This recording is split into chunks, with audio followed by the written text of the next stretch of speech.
Welcome to One Chapter, One Thought. I'm Pastor Chris from Lincroft Bible Church in New Jersey, and every weekday I read one chapter of the Bible and offer one brief devotional thought. Today's reading is from the book of Proverbs, chapter 27. Don't brag about tomorrow, since you don't know what the day will bring. Let someone else praise you, not your own mouth, a stranger, not your own lips.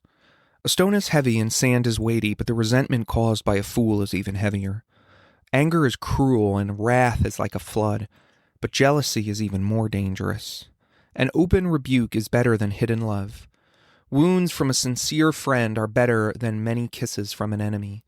A person who is full refuses honey, but even bitter food tastes sweet to the hungry. A person who strays from home is like a bird that strays from its nest. The heartfelt counsel of a friend is as sweet as perfume and incense. Never abandon a friend, either yours or your father's. When disaster strikes, you won't have to ask your brother for assistance. It's better to go to a neighbor than to a brother who lives far away. Be wise, my child, and make my heart glad. Then I will be able to answer my critics. A prudent person foresees danger and takes precautions. The simpleton goes blindly on and suffers the consequences. Get security from someone who guarantees a stranger's debt. Get a deposit if he does it for foreigners. A loud and cheerful greeting early in the morning will be taken as a curse. A quarrelsome wife is as annoying as constant dripping on a rainy day. Stopping her complaints is like trying to stop the wind, or trying to hold something that was with greased hands. As iron sharpens iron, so a friend sharpens a friend.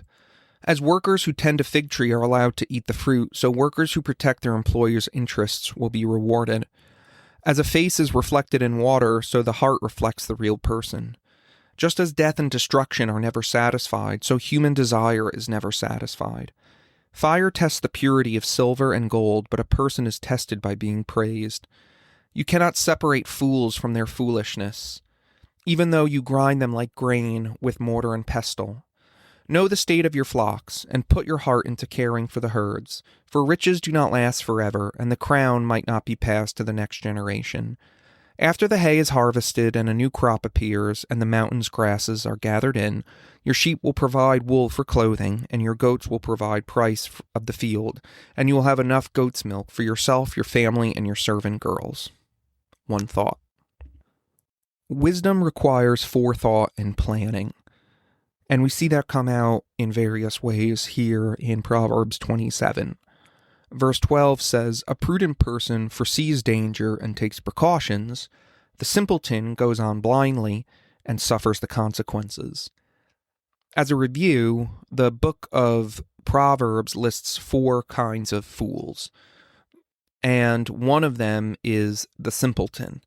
This is more or less a naive person, someone who will believe everything they're told. They're morally untaught, and so they're able to be influenced. And really, this kind of person is someone who just is going through life and is probably so self-absorbed and so self-focused about going on their day that they don't see the danger that's coming down the road. And so there's times when we need to notice that danger might be coming to us. The naive person just kind of trundles on, oblivious to the danger that they're facing. So I think the question that this proverb provokes for us is, where do you see possible bad things coming down the road for you? For example, if you're not taking care of your body, eating the right things, exercising, doing what you know you need to do with your health, there will be bad things that come down the road for us. Some of those things are preventable. You may also find yourself in a situation where you're realizing, oh yeah, this isn't really going to turn out so well. And so this proverb is encouraging us to exit and take an off-ramp before things get really bad, rather than just headlong, plow ahead headlong into danger. But later in the chapter, he says this: "Know the state of your flocks, and put your heart into caring for your herds. For riches don't last forever, and the crown might not be passed to the next generation. After the hay is harvested and a new crop appears, the mountain grasses are gathered in, your sheep will provide wool for clothing, and your goats will provide the price of a field. And you will have enough goat's milk for yourself, your family, and your servant girls." So what Solomon acknowledges here is life is unpredictable.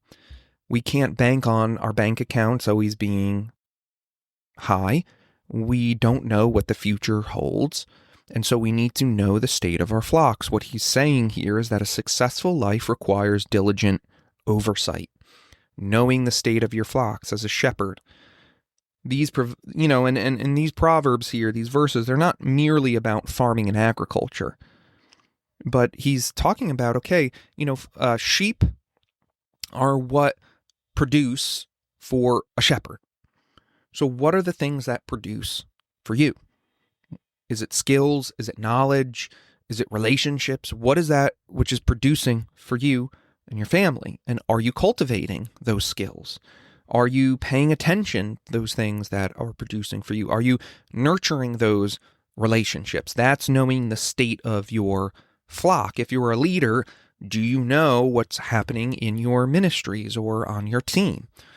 These things require diligent oversight. And if we attend to these things, then the text says that we'll have food and shelter and clothing and enough to supply for the community. And so diligent oversight leads to sustainable provision and stability. And the Proverbs are encouraging us to think about the future then. What will damage us? What will be a danger to us? What's coming down the road?